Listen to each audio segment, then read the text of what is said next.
Welcome back to another episode of me trying to remember what I read in the previous month. It's November. I did okay last month. I did better than my previous month. Not my all-time best. I'm still massively behind what I was doing at some points in the year. But not an unsuccessful month. We found a 5-star read. And that is all I'll tell you for now.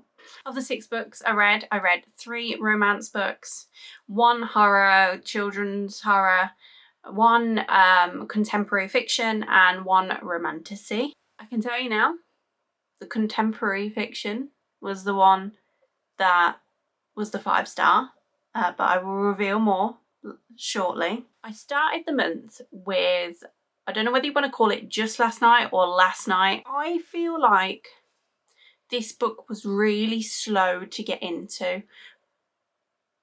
I think it really picked up 30-40% of the book. It really picked up, and I did rate this a 4-star book, but I wouldn't have put like the start of it as a 4-star. I found it really slow. I didn't really like the characters to begin with. I found it really difficult to get into, but once I did get into it, I really enjoyed the book. So the concept is basically, it's like romance, but it's about experiencing kind of like grief and loss of like a friend, and this girl, her best friend, unfortunately passes away, and she discovers these letters that her friend has been writing, and uncovers some secrets between the friendship group, is what I'll say. And it changes her perspective of how she sees the friendship group, and she, as her a romance develops as she kind of unravels these secrets and looks into them further. It was, as I said, it was slow to begin with, but it definitely picked up. I really did like the romance in it. It was nice and steady, and it's kind of like a bit of an kind of, I won't say severe enemies to lovers, but it's kind of like a dislike to lovers. So it was that kind of vibe. I wouldn't say it, I don't feel drawn to I don't look at like the author's name and think, oh, I really want to read another book by them, because the book was good, but it wasn't anything that I'd be like, oh wow, I want to go back for more, or I want to read more of her stuff. So take what you will with that. Then at this point, I think I'd had the previous month of October had been, or is this October? This is October. September had been difficult. I didn't really enjoy many of the books that I read. So I really felt like I wanted to kind of go back to some a kind of book that I started at when my book kind of, I can't get my words out.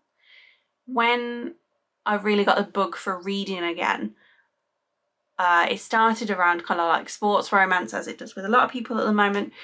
So I thought, you know what, I'm going to go back to the roots. So I really enjoyed Icebreaker the first time I read it. So I wanted something along that vibe. I thought, let's start again. Let's go back to the root and read something that really caught me to begin with. Now, I did read somewhere that potentially Elle Kennedy's series, which is the Off-Campus series, is getting made into a TV series. So I thought, oh, I might as well start the first one of that series and see what's going on, see if I like it. So I picked up The Deal by Elle Kennedy, and again, same as last night, or just last night, I rated 4-star, so I really enjoyed it. But I'd say this is so much more memorable and so much more, like, I remember enjoying this one more than I did just last night. So perhaps on review, just last night is probably more of a 3.5 than a 4, and maybe The Deal is more of a 4.25, or a little bit higher maybe. So The Deal is a ice hockey romance. Again, is it a fake dating? Yeah, fake dating and kind of like dislike to lovers kind of romance. So she's got her eyes set on this football player, American football player, soccer player, maybe not any of them. It's another sport that's not ice hockey. She's got her eyes on someone, and she wants help getting his attention, and kind of like this ice hockey player's like, oh, let's make him jealous. Like, let's make him like make you hard to get so that he'll be more inclined to come after you. She agrees, and in vice versa, she tutors the ice hockey player, and then therefore the romance develops. It was definitely fun. It was fun. The characters are like the mailman character is very cheeky and a little bit he's a little bit full of himself, but he's funny with it, and they were really nice. It was really good characters, and I'm really quite inclined to read the rest of the series. So it's definitely one where I'm like, oh, you know what? I'm going to go back to Elle Kennedy, and when I do see Elle Kennedy books, I'm like, oh, I kind of want to read that. I'm impressed. I quite liked it. Rated it 4-star. Then I was like, oh, well, I seem to be off to a good start with these romance books. Let's pick another one. Let's go for another another romance while we're at it. Maybe Three's a Charm.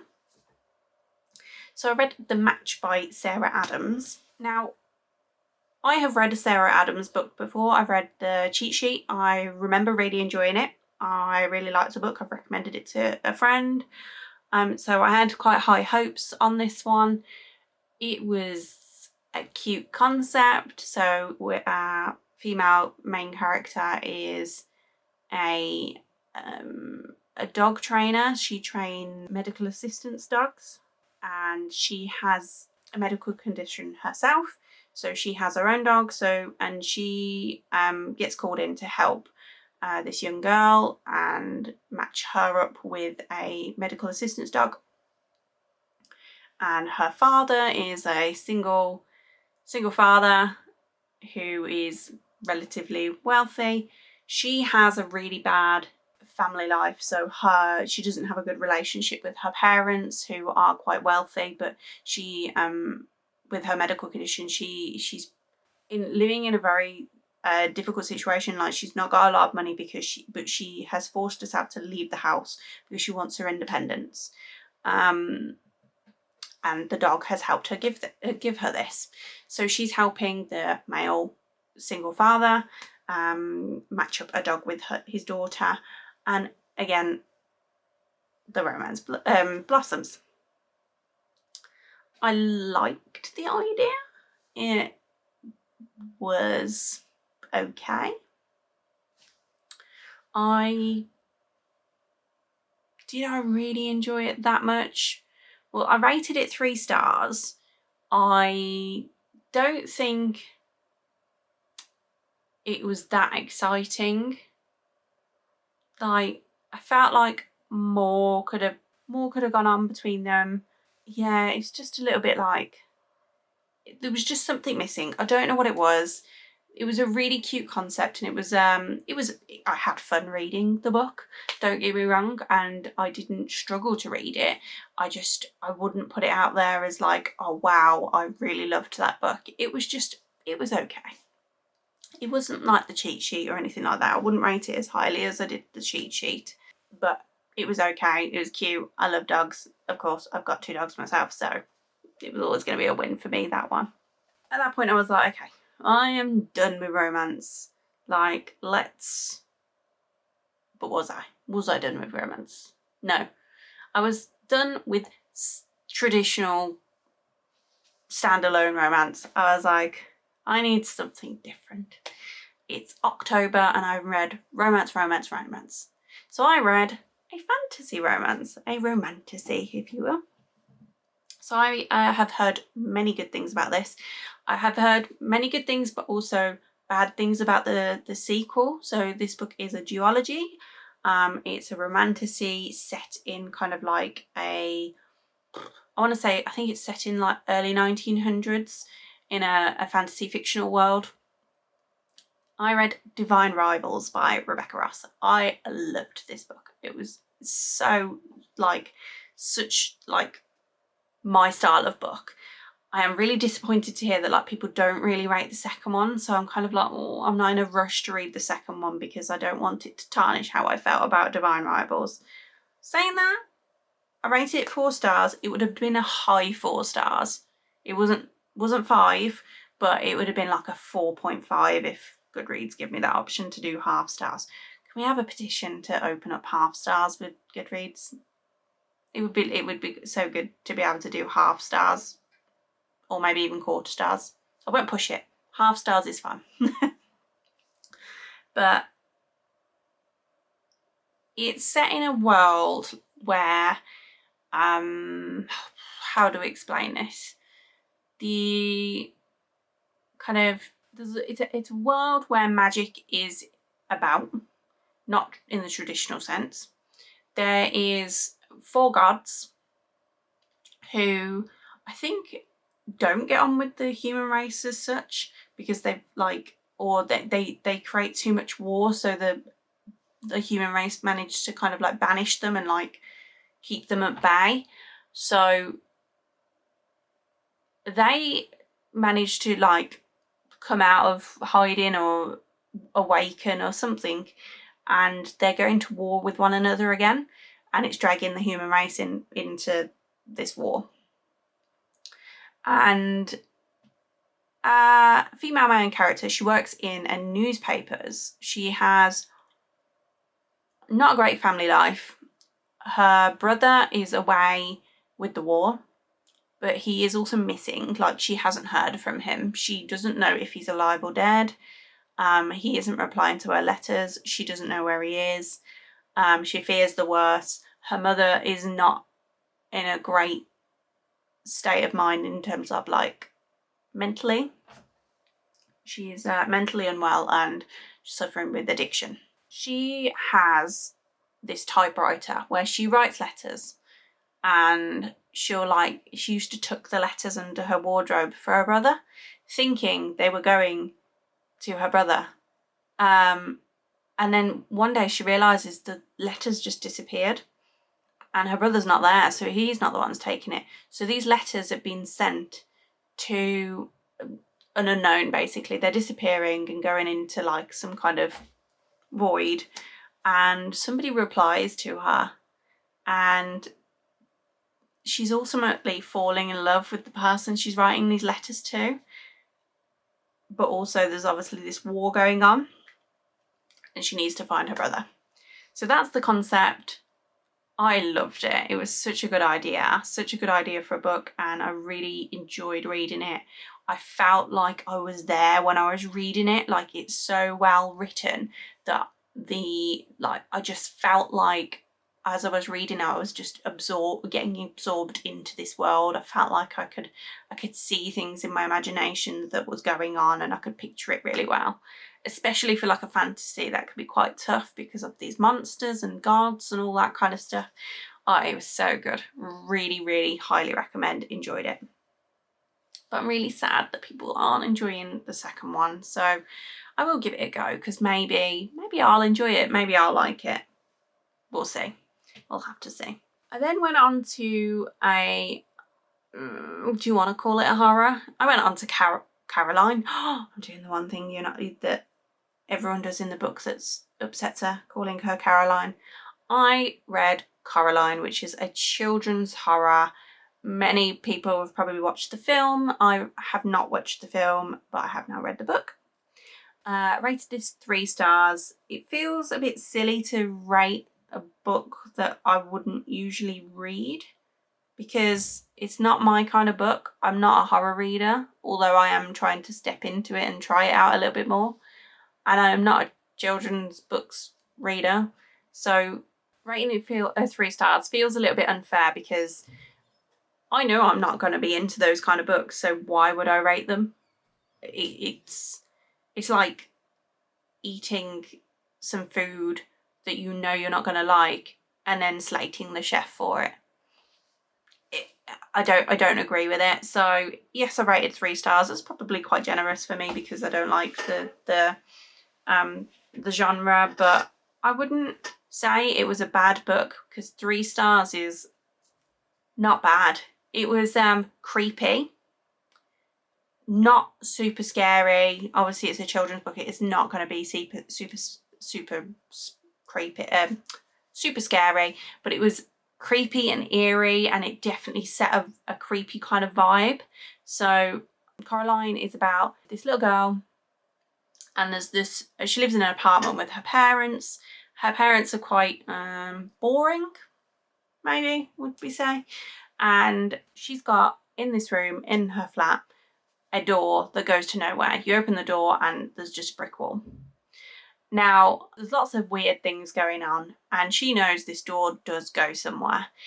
So one day when her parents aren't there, she gets the key, she unlocks it, and she discovers that the door is no longer bricked up. So she walks through this door, and she goes into kind of like a alternative universe where her parents are there, but they're quite fun, but they're also very scary and have buttons for eyes and very creepy. And she discovers that they're trying to keep her there, but they're also like, they're not good people, they've done stuff in the past, so she needs to try and escape, but she also needs to help the others that this couple has affected. So that's kind of like the premise around the story. It's only a short story, it's not long at all, it's under 200 pages, it's definitely a quick read. Oh yeah, it was it definitely gave the creepy vibes around kind of like, I read this towards the end of October, so around Halloween, so it just felt like a bit of a step into kind of horror. Now I've still got some proper horror books to read this month, but that was my stepping stone into it, so I thought if I can deal with that, I can just move myself up slowly and read something a little bit better. We'll see if I actually manage to do it or not, or whether horror is actually for me. Now last but certainly not least, absolutely not least, is my 5-star read for the month. I'm so glad that I managed to find myself a 5-star finally. It's been a while, and I kind of thought this might be a 5-star. It's been a book, right, it's been an author that I've been looking at reading for so long, and I just, for one reason or another, just didn't get around to it. But obviously the film is now out on Netflix. I thought, I'm gonna have to read this before I sit down to read the book, watch the film, sorry. And that is Fredrik Backman, A Man Called Ove. What a book. Like, I read it slowly, like I read it I paced it, because it is quite like it's a hard going book. Like, there's not, hard going is the wrong way to describe it. So it is kind of like you're following this grumpy old man through him retelling his life and how he met his wife and how he ended up where he is right now. And he's not a very happy man, and I won't tell you any more than that. I would definitely, before you read it, check for any trigger warnings, because there is kind of references to mental illnesses in there, and it's definitely a hard going book, but wow, what a heartwarming book. I actually I don't really cry at books, I'm not a crier when it comes to books, but I generally put the book down at the end and I was like, oh, like, so bittersweet, because you kind of knew it was coming, but the way it happened was just so beautiful. Like, it was a beautifully written book. It's so poetic. So Fredrik Backman writes this book in a way where he will go back and kind of repeat stuff that's already happened. So a little bit like repeating himself and building it, and then repeating himself and building it. And the way it's written is so poetic that it's just like the end of every chapter you're like, wow, right, what's happening next? I cannot wait to read another Fredrik Backman book. It was such a good book. The way that you go from being like, you don't hate him, you just know he's going to be a typical grumpy old man, and you just roll your eyes at things he does. Like he like wants to install cameras to watch over the bicycle shed or something or other, or the parking lot, I'm not sure. And they all reject it and say, no, we don't want to deal with like the tapes and stuff like that. Like it's too much work. No, we're not doing it. Then they finally offer eventually to install cameras with the internet, so all the files can be like in the cloud on the internet, and it's so much easier to manage. And he votes not to have the cameras installed because he doesn't trust the internet.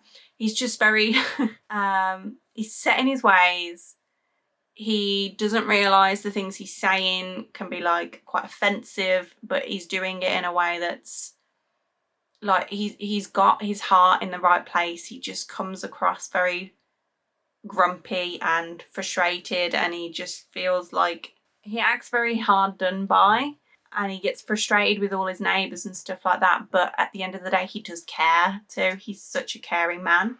And oh, it was just such a good book. And if anyone can take anything from this, go and read A Man Called Ove, which is now out on Netflix as well, called A Man Called Otto. It was just brilliant. I just absolutely loved the book. But yeah, that is everything I read in October. So I didn't read loads. I definitely didn't read loads. This will be a short and sweet video. But we're moving. We're more than we read the previous month. And I'm really confident that I'm getting out of this book slump and getting back into reading. Obviously, we're in November now. I am still going, still getting books done. I just feel like I need to pace myself, and I think maybe not sticking to too many genres in one go. So like obviously 3 romance in a row was just too much for me. 2 romance, 2 fantasy, 2 romance, 2 contemporary fiction. Try and break it up a little bit so that like I'm not getting into a rut or getting myself bored with one kind of particular genre, kind of breaking it up a little bit and not going too much. But I'm also at the moment very back into kind of like, it's winter, so I'm very much into my computer and my gaming at the moment. So it's kind of pacing myself between doing some gaming and doing some reading. So I'm not expecting myself to do 10 to 12 books a month like I was doing at some certain times of the year. It is going to be less, and it is a busy time of year at the moment. Like there's lots to do. You've got to prepare for Christmas, got to prepare for he's busy with work, so it is going to be less, but I'm getting there. I don't think I'll hit my 80 goal. So originally I started off, I think I set myself a target of 50 books or 45 books. Smashed that, done it. I moved it to 80, but that would mean reading something like 17 books, between 27 books I think, between now and the end of Christmas, now and end of the new year, into the new year. It's not going to happen unless I decide to read 1 book a week, 1 book a day over the Christmas break when I'm off work. I highly doubt it's going to happen. Or maybe I could just get out some, maybe I could read some of like the Heartland series or the Mediator series, where they're really thin books, and just like rattle them off and get a load done. Could be fun. I have got a couple of the Mediators on my Kindle. We'll see. Oh, talking of Kindles, guys, before I wrap up, I finally got a new skin for my Kindle. So my Kindle obviously before was very, very chewed from when Lily was a puppy. She chewed it. I now have a nice little skin. It looks almost brand new again. It doesn't look like it's just got teeth marks everywhere. We'll see how long this skin works, but I'm happy with it. It looks so much prettier. And also, if you don't already, guys, I've started I've started a Bookstagram page, basically. It's called Lols Reads YT, where I'm just posting some photos and reels of like the books that I'm reading and the books that I've got on my shelves. I've not put loads on at the moment, but if you could go and give that a follow, that would be marvellous. I update when I'm going to do some videos or when I'm posting videos on there. You can keep up to date with the reviews that I've got, especially at the moment as I'm doing some advanced reader copies. You'll be able to see my reviews before I release my kind of monthly wrap-ups. But yeah, guys, that is my October reads. It won't be long until I'm doing my my December TBR.